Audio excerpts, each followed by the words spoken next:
right.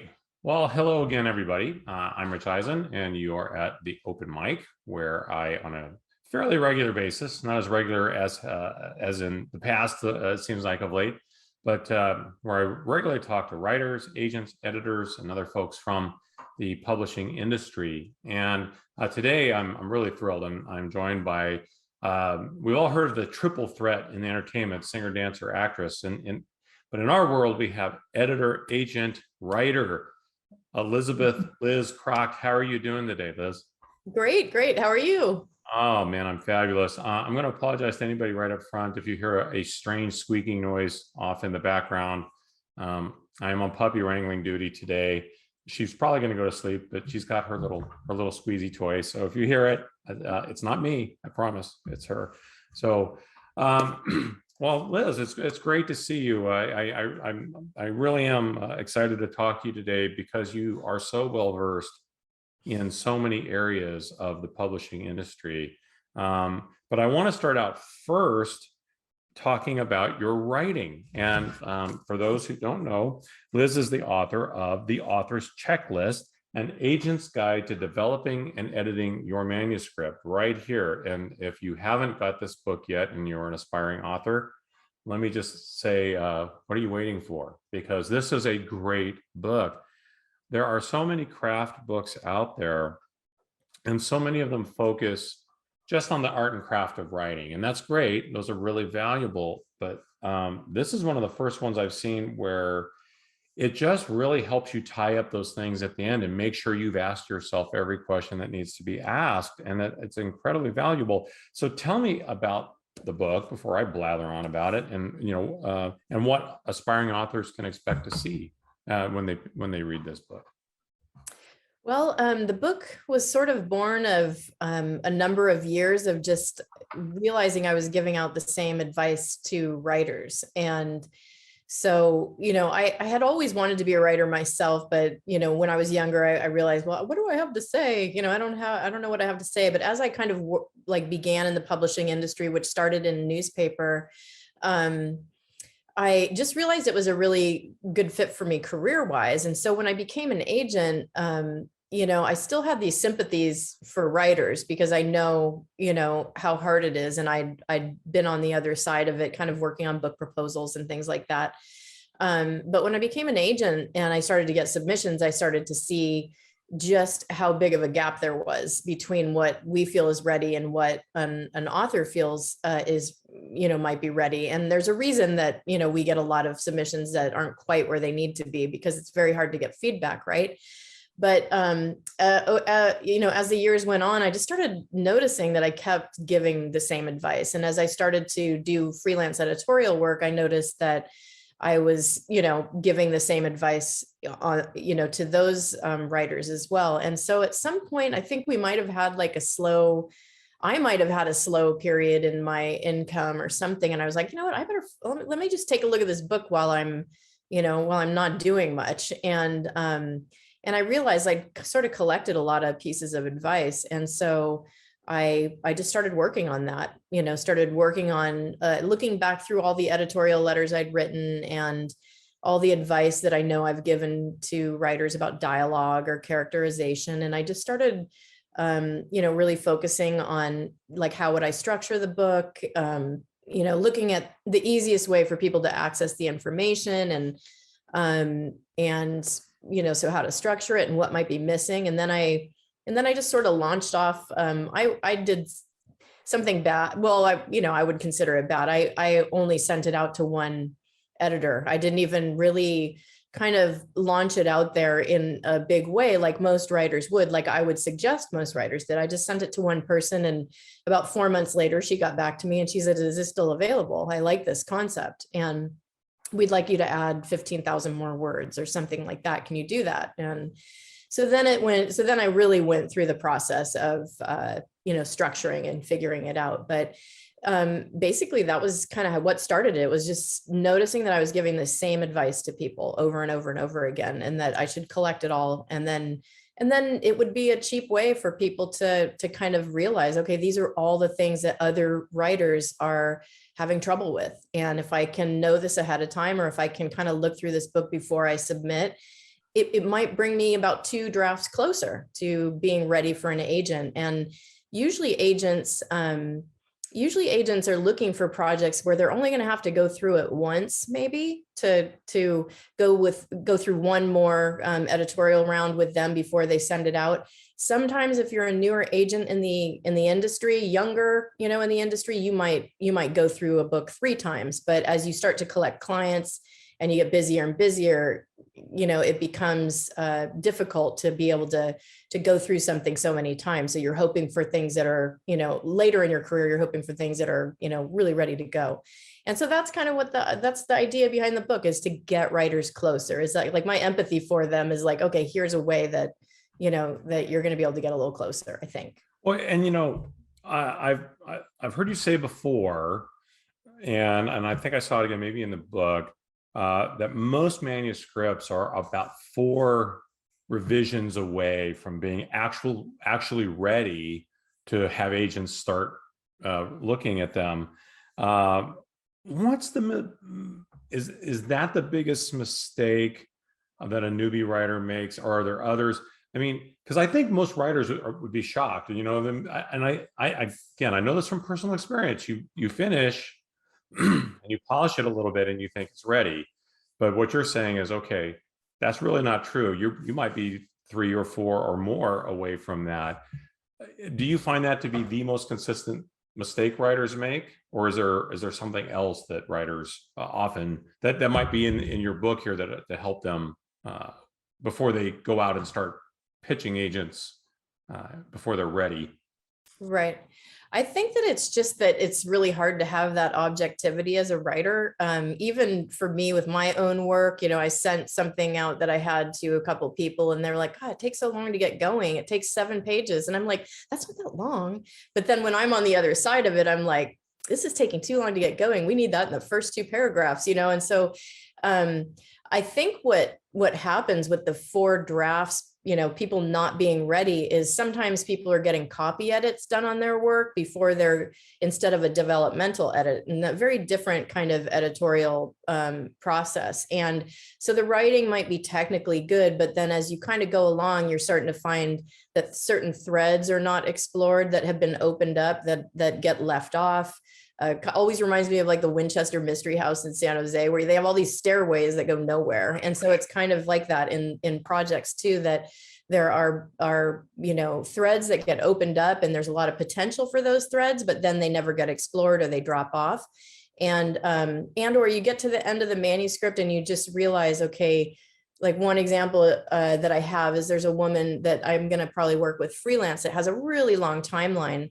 And really what I'm going to suggest to her is to shorten it from like 10 to 15 years to 1 year, so that it puts pressure and tension on the characters and gives us a sense that there's a lot more happening. Because in her case, or the outline that she kind of sent me showed me that there was a lot of downtime, and it just wasn't going to work for the manuscript. So I think what a lot of times writers need is a really objective look at their whole project, where somebody's looking at every aspect. Because what I'm finding is that there are so many big changes that need to be made. And so like there's usually one big major revision. And then as you go back through the next time and the time after that, it's fine tuning, it's really, you get to the point where there's so little, maybe just line edits as you go, little line edits at the very end, or maybe something about the characters not reading right, things that are easier fixes than big major changes where you're combining chapters or you're moving chapters around, you're moving something from the back forward or vice versa. So that's kind of, how that goes. So there are a lot of mistakes that writers make when they approach agents and editors, but one is, basically not quite being ready. But I also understand why that is, because very hard to get the feedback you need to be ready. So. Right. Well, and you mentioned something that I really wanted to follow up on, which is, you've been an agent for a long time. I should mention that Kimberly Cameron and Associates, very, highly respected agency. How was it for you to be on this side of the equation? Did you learn anything as a writer on this side of the equation that will impact maybe how you interact with writers and publishers going forward? It was, I learned a lot. I mean, I found myself being like a stubborn kid on the other side of it. Cause I had a very, very highly intelligent, highly educated copy editor on my book.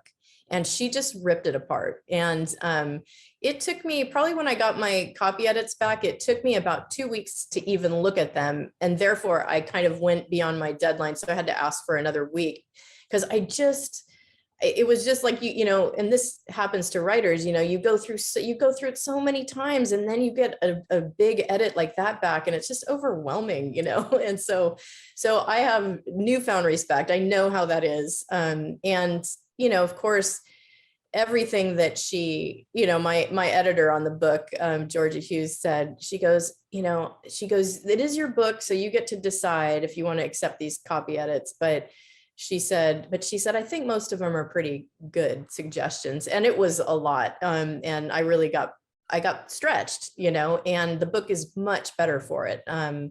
Because I had to go back and do more research in the things that I was saying and bringing up. And I realized that there was on one end of the book, it felt like I had focused so much on the beginning, which I do see with writers writing fiction. They focus so much on this beginning because the beginning is so important, right? To get through to the agent or through to the editor. But then the other half of the book suffers for it because all this time and attention has been spent there. So at one point when I went back through edits, I decided to start in the middle and work to the end so that I was giving more attention to the end, because that's where I could feel that things kind of dropped off in just how I approached, some of the sections. Like I probably could have done more, but then there was a point at which we kind of ran up against the time for the book to be in. And it's like, okay, no more big copy edits, because I did some pretty significant rewrites during that process. So I think that probably tortured the copy editor too. But so I think just in general, just really knowing how hard the process is, and really you just have to get used to revising and revising and revising. And probably in my approach, again, like I would approach in a broader way, like with my next book, I'll probably make sure that I don't send it out just to one person, like I'll give myself more of an opportunity. And I see that a lot with writers that submit to me. They submit to one or two people and then they decide to self-publish, which can kind of, sometimes get in the way of their career if they're not too careful. So I think, I've got to take my own advice, Right. so. Well, and along those lines, what do you look for in a submission? I'm going to ask you now, we're going to take you back to putting on your agent hat again. Mm-hmm. What do you look for in a submission? And by that, I mean, is there something that stands out for you in a quality submission that gets your attention? Is it really good writing? Is it more often concept? Is it in a nonfiction thing, which is clearly very different from fiction? Is it the platform? What are the things that stand out for you when you get a submission and say, okay, I want to give this a little more attention? Mm-hmm. Usually it's it's a number of things, but usually it might start with a query letter, where you get a query letter that's just very straightforward. There's no gimmicks. There's nothing standing out, either underestimating the writer, underestimating themselves, or overestimating themselves. So that'll be the first thing when the query comes in. If it's really straightforward, business-like, and has most of the pieces that we look for, that sometimes stands out because we get so many crazy, query letters. In fact, I was just for something I'm working on for grad school, I was looking through my bad query letters file, and there's some doozies in there, just like how somebody thinks that they could actually begin a working relationship with some of the queries that we receive is just, it's crazy. But so that would be the first thing. We're pretty lenient at our agency. So even if the query letters aren't like, amazing, we tend to look at the submission to crack that open, because sometimes there is a real disparity and you see, this is a technical piece of writing, so some writers aren't great at it. Then you open the submission and the writing's amazing, so that can happen, and you can miss out as an agent if if you're looking to reject somebody based on one typo or something that you don't like about their query letter. So that's another thing. The great writing will really pull us in, But it's not just great writing, because as you begin to read those first 10 pages, our mind starts to tick off a number of things, such as like, do I know where I am in time and place? You know, is the setting developed really early on? Do I know where I am? Do I know, is this historical? Is this contemporary? Then, you know, we're looking at this, the main character that's being introduced right away. Do I feel sympathy for this character? Am I pulled in, you know, by this character? Do I want to go on the journey with this character? What, you know, what's at stake? And so we're looking at that. The writing, of course, is important. We can know probably in just, you know, a few paragraphs whether the writing is where it needs to be. Sometimes writing is just sort of, it's commercial, you know, so it's not necessarily, you know, edging on the literary side. So it's more commercial and it gets the job done, and that's okay. But you have to be pulled in by the characters and the story itself. And then we're looking for that inciting incident. Is that occurring in these first early pages? Do we know what's setting the character off and the story off? So there's a number of things we're looking at, you know, in those first 15 pages, that first chapter of any book. And even for nonfiction, I would be looking at nonfiction, not necessarily memoir. Memoir would be treated a little bit more like fiction, right? But then other nonfiction, you're looking at the formatting and the structure and the concept that's being presented and how well it's being executed. Some agents are a little bit more willing to work with somebody on their nonfiction proposal development.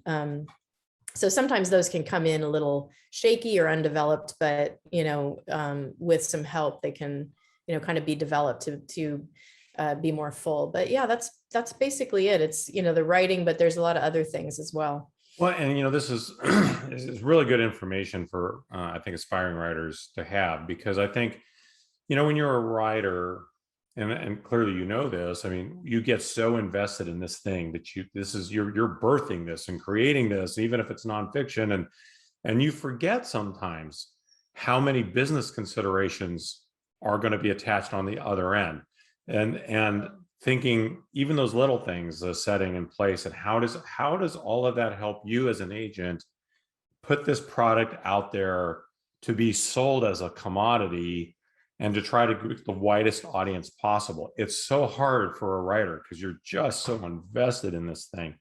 And so this is all really good stuff for people to hear, so they understand a little bit more about what you as an agent are seeing. You're not seeing the same thing that they're seeing initially, and it takes a while, I think, for it all to get there.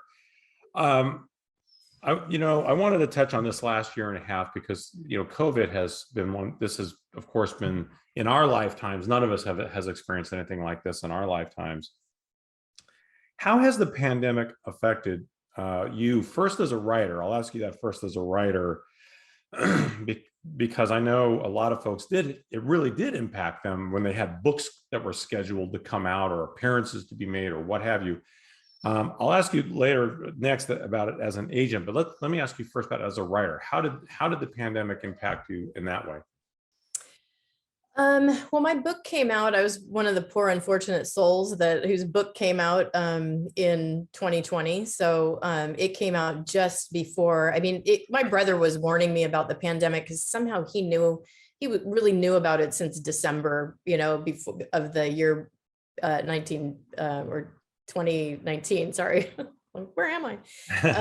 So he was kind of warning me about, you know, these things. And right around the time that my book came out, he's like, you got to start going shopping and gathering things, you know, remember that whole like scare around the grocery store stuff. And so when my book came out, it was sort of, yeah, everything got canceled. All my book events, I probably had 5 or 6 scheduled and all of them got canceled. And I think for me as a person, like I felt this enormous sense of relief of like suddenly being not, because publishing and our inbox is just a constant and it's just a lot of pressure all the time. Even if I don't have deadlines, I feel like I've got all these people that are waiting to hear from me and I feel bad that I'm never getting back to them and that sort of thing. So there's always a lot of pressure, but for some reason that when the pandemic happened, everybody, everybody had the pandemic issues, but everybody seemed to have a lot of personal things come up. So everybody disappeared. And I felt this real sense of like quiet that I needed really badly.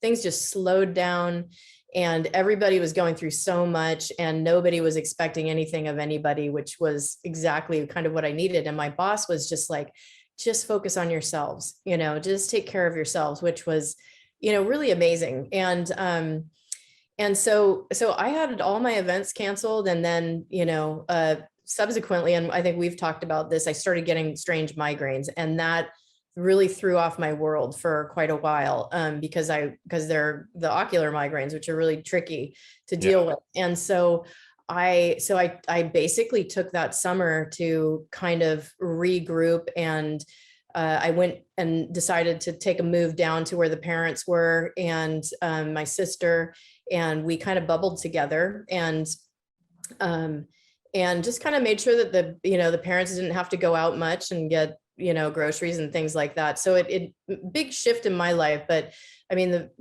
unfortunately for my book, it really, basically everything just sort of stopped. And once we all started to get happening with Zoom, then I was able to start doing more events and, do things to kind of stimulate, sales or whatever. But I think it didn't perform as the publishers had hoped, just because we got stopped right in the beginning. Yeah, I'm sure a lot of writers have that exact same story. Yeah, a couple of my clients did too. Yeah. Well, how about as an agent? And specifically because, agents get so many of their new clients through conferences, which of course all got canceled. Some went to virtual, and it's not the same thing though, because as our mutual friend, Jim Latoile, you guys met looking at books around a table at a conference, and it is, I think almost every writer I know, that's actually how they get their agents. They have an opportunity to meet them face to face and talk more often than not about things other than books. And you get an idea if you even want to talk with this person and that kind of thing. Right. So how was it for you as an agent with that whole process during COVID? I guess, in some ways it allowed me to sort of get a breather and to work through some things rather than, a lot of times you have all these events and then they also get you behind in your work. I don't know. I've found the virtual conferences kind of nice because you're even closer to people. You see their bookcases, you see the things, you see their pets. And I like that. I like it personalizes things for me. So I actually like the virtual experience more than I thought I would. And, but yeah, it disrupted that. I would say it's a little bit harder to sell books as well. In the industry, everybody, even my New York agent friends are, they're just like, it's really hard in the industry right now to sell books. And I think, there was a lot of shifting that went on in publishing houses where they had to suddenly change their royalty system to virtual, or digital. So people weren't sending out royalty statements anymore. So there were a lot of shifts that occurred. And people were not sure if they're going to lose their jobs. A lot of editors were working from home. So we got some opportunities to meet with editors more than usual, or everybody seemed to be like at their desk and working and, but doing it from home. And so I don't know, there were some unusual kind of opportunities, but I think also it's just become very difficult to sell books right now. And I'm trying to think of anything else that kind of stands out. Well, let me add a question to that. And I've asked this question before, but I've never asked it post-COVID of anybody, because the industry has changed a lot over the last couple of decades anyway. Mm-hmm. Self-publishing used to be viewed a particular way, and now, it's become much more mainstream. We've seen the publishing houses go from this many down to this many. Everything, it feels like, has changed. The Amazon has changed everything. Since you've been on so many sides of these issues now, do you think things are better for writers now than they were maybe even just 10 years ago? Are they not as good? Has COVID changed things to a point where, you know, it's maybe that next huge evolution instead of small incremental things where it's the changes are so big that we don't even know yet what it's going to look like? I mean, what's your sense of the industry now as it is for writers for who are trying to start out? I guess it, you know, like that's a tough question. I mean, I guess in some ways, I think, you know, writers have more opportunities than they've had in the past. They probably have more, gosh, what's the word I'm looking for? More bargaining power in some ways. You know, the industry is interesting because it does experience a lot of change. I'm not sure kind of on the inside what those changes look like, you know, during or post COVID from the publishing house perspective.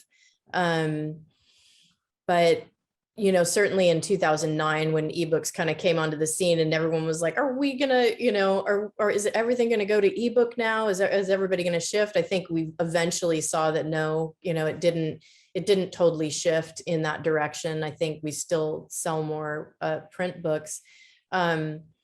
So, you know, it's hard to say. I'm not the best future forecaster, but one thing that I do notice is that I feel like with self-publishing, the difficulty with self-publishing is being found, right, as a writer.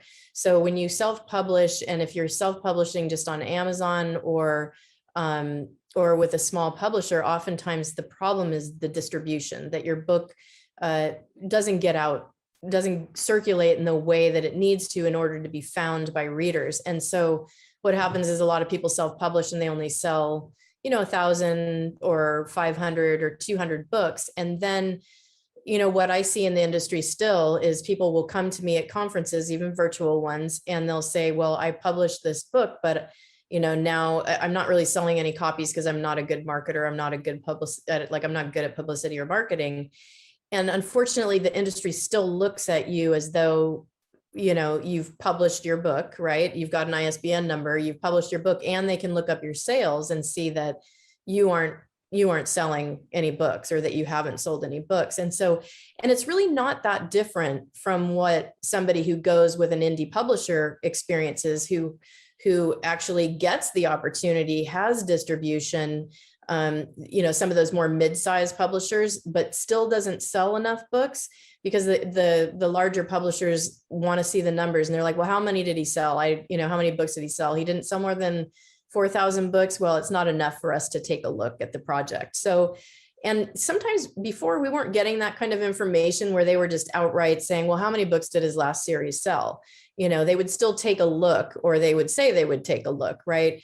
But now we're getting feedback that some, you know, editors won't even take a look if their previous book hasn't sold. And so that's a little bit for me, the tricky part of self-publishing, even though it's a great opportunity for writers, in a lot of ways, if you have these traditional dreams, it can make those traditional publishing dreams a little bit more difficult if you just put it out there and it doesn't sell. And so, you know, I was thinking about that this morning, because one of my authors he's no longer my author, but I noticed that he got a royalty check that came in, and I was like, okay, he's making some money. And it made me think about the fact that he has continued to put books out. And there was something I read not that long ago, that if you just keep putting books out, eventually it's going to generate, you know, sales, and it's going to create and generate, you know, interest in your book in some ways. And I don't know if that's an algorithm thing, or I can't remember what the article said, but I kind of thought about that this morning when I saw that royalty check, and I was like, maybe it's good that he put these out through an indie publisher, you know? And so I think that that's the kind of thing, like, I'm not really sure. I don't know 100%, but I do know that if you kind of suddenly, if you do have dreams of being with the big five, it can get in your way if you put something out without enough thought, you know, and myself included, right? I put this book out and I don't know what my sales are. I've probably only sold maybe a few thousand, or maybe a little bit less than that. But that might hurt me in the end if I try and, you know, take something out to a big publisher. They may be like, oh, you know, you didn't sell enough copies of that other book. So, you know, my other book is going to be completely different. It's not going to be a technical writing book, but that, you know, I just don't know exactly how they make their decisions, you know. So Well, and you know, I think all of that is stuff, again, writers, you know, that's why all these things, I think this is probably why you as an agent have experienced the franticness of writers all the time. And I think it's because so many, you know, I'll backtrack. One of the things when I talk to my fellow writers, aspiring writers, and the one thing I feel like I've learned in this business, if I've learned anything at all, the only thing I feel like I've learned in this business is know what you want out of this project going in. If you will only be happy with a deal, a big 5 publishing house, and you know, trying to make it to the NYT bestsellers list and all those things, that's fine. But you got to know that that's what you want. If you don't want that, or that isn't as important to you, you just really want to get it out there in some way, that's fine. But that's very different than only being happy if it gets, you know, at the top of Penguin or Random House or something like that, right? So, you know, I think it's one of those things that we have to think about when we write as to what do we expect out of this? What do we want? Do we care if we only sell 2,000 copies? We'll be okay with that. Because if you are, well, that gives you an entirely different perspective on how you're going to approach agents, or maybe not agents. Maybe you're going to go with an indie publisher that doesn't use agents, or there's all kinds of things you can do. But right. And there's like, you know, sometimes like, and I see this in a lot of the grad school reading that we're doing, but sometimes you can go with an indie publisher, and that is the trick, right? Like that's the thing that catapults you to that place that you're hoping for. So there are a couple of things that I always suggest to people is that you keep, you know, like one, you know, I have authors that are working on their screenplays for their books, because you just don't know how your success is going to come. And some people's success is just writing the book and putting it online. And that's totally fine. You have to know what you want out of your projects, right? Like, as you're saying. And so like, I know a couple of writers, writers that are working on, they have different projects. They've done a lot of self-publishing, but they choose one project that they're going to take all the way. They're trying to get through the traditional marketplace with, and they're slotting that book for that purpose. And then there are others who try to do that, but then they get impatient and they're like, I'm just going to put it out there and send in the next one. And I think it's true that you kind of just have to know, like, what do you most want? Like, I know one woman that I worked with, at a conference, I think I could have sold her book, and there was an editor that was interested in it, but I think she was daunted by the editorial process, and she was 80, and she was like, I just want to get my book out there. And I was like, oh, that me giving you all that advice was basically like me saying, I want this book and I'm going to try and sell it, you know? And so I think it really is true. You kind of have to know what you want, and then you have to kind of stick with it. The traditional publishing, you know, a tract is slow, you know, but if everything's kind of where it needs to be, and you've really aligned yourself with the industry, and you've gone through the revisions, and you're really at a place where, you know, you think it, you know, it's ready, then I would stay the course until you just can't anymore. And I mean, I've worked with people in that, you know, that are basically kind of doing that same thing. They're getting to the end of trying to get a publisher, and now they're ready to kind of think about an indie publisher. So I do really think it has to do with what you want for yourself, and using your intuition too, you know, like what, because sometimes, you know, a viral article is what gets you published. The number of books that we've read in grad school were signed and signed by agents after they wrote a viral article that got looked at. So you just don't know how it's going to come, but you just got to keep kind of like scratching all the different surfaces, I think, you know. I only have one more serious question for you, and because I don't want to get away from the fact, as I noted up front, you're a triple threat, and one of them is, of course, as an independent editor. I'm intimately familiar with your skills there, because full disclosure, you've edited my manuscript, and I am still in rewrite process on that manuscript, and I still refer to the very detailed notes and suggestions and thoughts and guides that you gave me all that time ago as I'm writing this. And I like to think it's made me a much better writer the story, which if I ever do get it done, is going to be a much more complex and interesting piece because of it. So I don't want to forget that, before we get out here, that I want people to understand that you are also an editor. And so the thing though I want to ask you, and you said the words earlier, and I really want to make sure people understand this, because I've had people approach me and say, well, you talk to editors, I need an editor. There's a developmental editor, there's copy editing, there's something in between. So tell me a little bit about your philosophy as an editor, the difference between a developmental edit and a line edit, that kind of thing, for the people who maybe are just thinking about it, and maybe the importance, especially if you're thinking about going independent, of having a professional editor look at your manuscript before you send it out, whether it's to agents or to just self-publishing. Right. So I would say that probably 95, maybe even more % of what I do is developmental editing. So as I look at a project that comes into me, I will line edit as I go. If I'm kind of moving through the project and the project is fairly clean, I usually will line edit. If I start to see a lot of the same types of errors or typos, I will just notate what they are and let the author kind of take care of those at some point. Or if I notice a lot of sentence structure problems, those are things I'll bring up in the editorial letter. I won't try to fix those unless it feels like everything is kind of moving along and they really are kind of in a fine-tuned stage. I will get to those projects once in a while that kind of do have the mechanics of the storytelling down and everything, and really just are in the line editing phase and need heavy line editing. And those are the most tricky ones for me, because sometimes it's really like you're running up against sentence structure problems. But most of what I see needs a full developmental edit. So and by that, what that is to me, in my perspective, is a full look at the project and a look at everything from, is there uniformity across the project in terms of like chapter length? Is there enough happening in every chapter as we move forward? Should some of the chapters be combined or eliminated?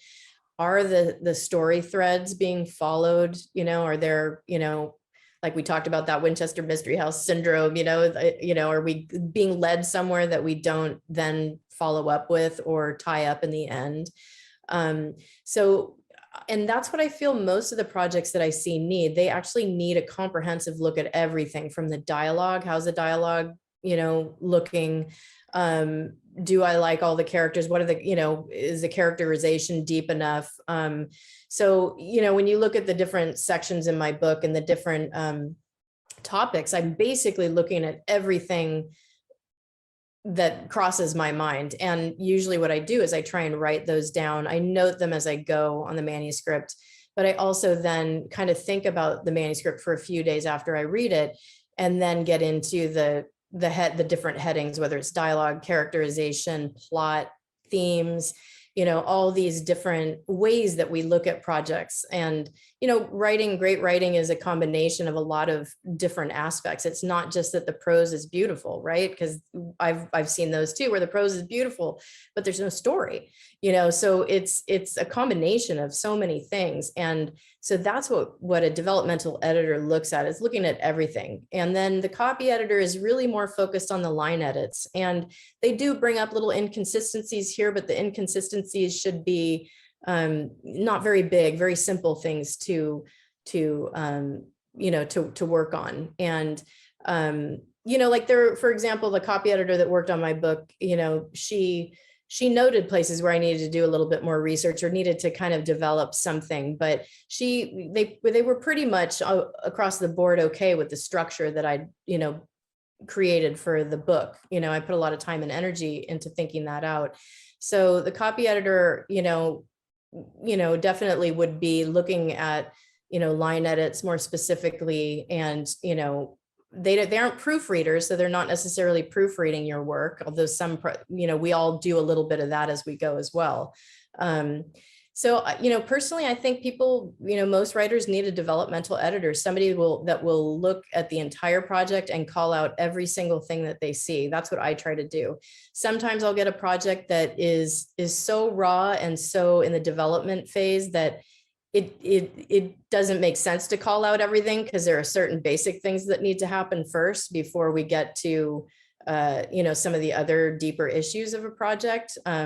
But I've worked with a number of authors over the course of about 4 manuscripts, so I can kind of know when I've given them enough, because it's a pretty overwhelming process anyway, so at some point you're kind of like, okay, I think this is enough for them to really, make a huge leap in their project. And just to end on that last question that you had about, if somebody decides to go to an indie publisher, you want to make sure that they're going to do a professional proofread on your work. That I've seen that occur where some people have gone to indie houses, and editors and agents are not proofreaders. Although I did that for a living at one point in newspaper, it's not, we are not proofreaders, right? So that's not the service that we're providing, though we may correct things as we go a little bit. So if you do decide to go to an indie publisher, you want to make sure that they are providing a proofreader, because if they don't, you want to make sure that you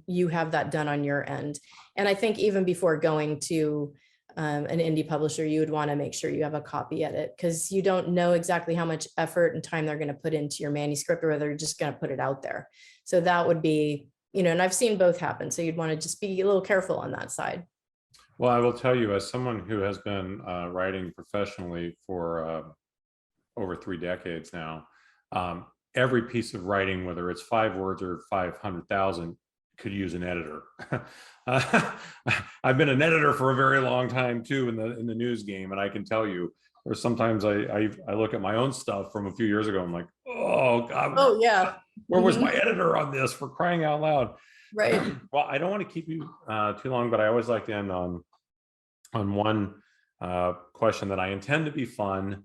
I hope it's fun. I mean, it's meant to be fun for you. It's meant to be fun for the audience, the listeners. I've been changing. I've been making notes here as we've gone along, because short version, I always offer you, let's just say I had the opportunity, I had the power, the ability to put you together with any one of the following 3 people for a conversation, dinner, drinks, whatever you like. Which one of these people would you choose and why? And the 3 folks that I'm going to offer you, and like I said, I was changing them as we go along. I'm going, nah, let me go this way. And like I say, I always wanted them to be a little spontaneous, so bear with me. I'm going to offer you the great film director and screenwriter Oliver Stone, the rockabilly early rock pioneer Wanda Jackson, or the incredible poet writer Maya Angelou. One of those 3, I could put you together with one of them. Who would you choose and why? That is tough. Good, it was meant to be. It's, and for totally personal reasons, like I'm in grad school, and so right now my classes are poetry and screenwriting, and I'm going to be and I'm working on both, and I'm getting a lot of positive reinforcement from my screenwriting teacher, and I'm feeling like I'm lacking in my poetry a little bit. We're lagging behind in the collection that I'm kind of creating. I think, gosh, so those would be the reasons that I would choose between one of those, is like, which one do I want to get the most, the most out of? I think in a way, even though my screenplay is what I'm most excited about right now, I feel like I would maybe go toward Maya Angelou, so I could, learn more, about poetry. And I feel like every writer should read poetry, because it really helps with word choice, and it really helps with, putting forward concepts that don't need a lot of words. You can say so much with a poem with so little. And so I feel like learning from somebody like her would just kind of help me with that. And and help me with, I really feel, and one of the reasons that I am going to grad school is because I feel like I need that literary leaning. Like I want my writing to lean a little bit more literary. And I feel like the avenue to get there is through poetry, and the study of words, and knowing that there are a number of other options out there other than the ones, we tend to land on cliches, or, try and say things with cliches that, just to quickly give a sense of situations. But I'd like to spend more time. And I think poetry, and learning poetry, it just helps to give you, it makes you work a little harder, for your word choice, and for not relying on cliches and things like that. So I think I would go toward Maya. Well, the beautiful thing about good poetry, and the best writing is very clean, right? And the thing I love about really accomplished and mostly modern poets is they say a lot with a fewer words, and it is clean, and it's imagery. It inspires. That's the beauty of poetry. It's meant to inspire and to give you visions, or the pictures in your head in a very finite number of words. And so I completely understand what your perspective is there. Well, I'll just say I would love to go Oliver Stone, because I would like to hit that big ticket screenplay thing. But sure, absolutely. Toss up. Yeah, no kidding. Well, I want to thank you again. For those of you who haven't got it, please go get a copy of Liz's book, and the author's checklist, an agent's guide to developing and editing your manuscript. Save yourself a lot of time and trouble. The one thing that we all know as writers in this day and age, the more you can do for yourself up front, the better chance you give yourself to get the success eventually that you're after. And these are the kinds of things. There's so many craft books out there. They really overwhelm us, and most of them are about the craft of writing, and those are all great. But if you really, before you send something to an agent, please check out something like this. It will save you a lot of heartache and misery, I guarantee you.